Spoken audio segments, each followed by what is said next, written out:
Fins a mitjan segle XIX, per curar-se d'un refredat, d'un mal de queixal o guarir una ferida, el més habitual era acudir a la farmàcia, on l'apotecari, amb preparats elaborats amb plantes i productes naturals, oferia al malalt el medicament per sanar-lo.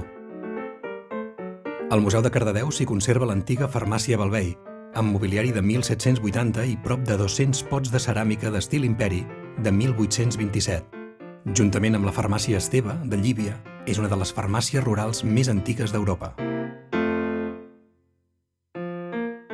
L'espai de la botiga era conegut com l'oficina de farmàcia i era el més significatiu de l'establiment i, per tant, el més decorat.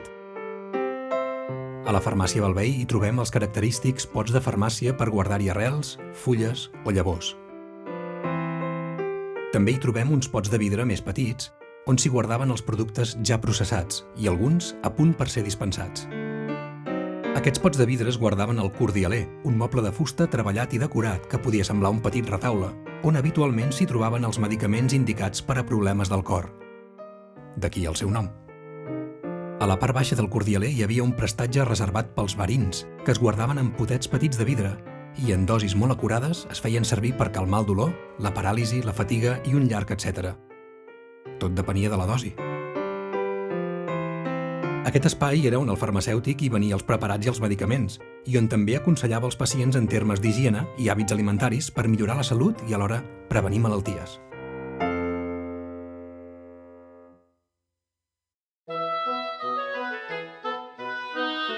Però a més de la botiga, seguint les ordenances de farmàcia del segle XVII, on s'especificava com s'havien d'estructurar els establiments, l'habitatge del farmacèutic compartia espai amb la rebotiga i el laboratori.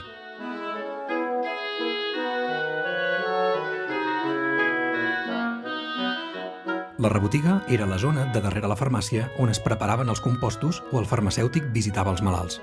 També s'hi guardaven els llibres de consulta i els calaixos per a plantes i herbes.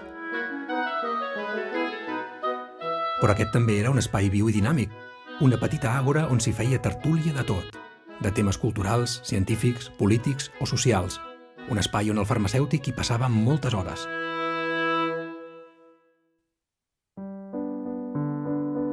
Antigament, els apotecaris elaboraven els medicaments que dispensaven i ho feien en uns petits laboratoris on hi tenien les eines i aparells bàsics per poder-los fer, com els autoclaus, les retortes, morters, fogonets i un llarg etc.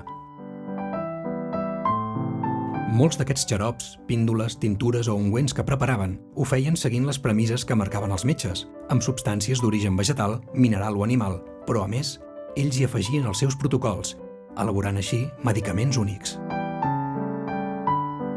En algunes ocasions se'n preparava més del necessari per poder-lo vendre a granel a companys farmacèutics o envasat a altres malalts. Actualment, però, la majoria dels medicaments que es poden comprar a una farmàcia provenen de les grans empreses farmacèutiques aparegudes a principis del segle XX amb fórmules estables i garantides.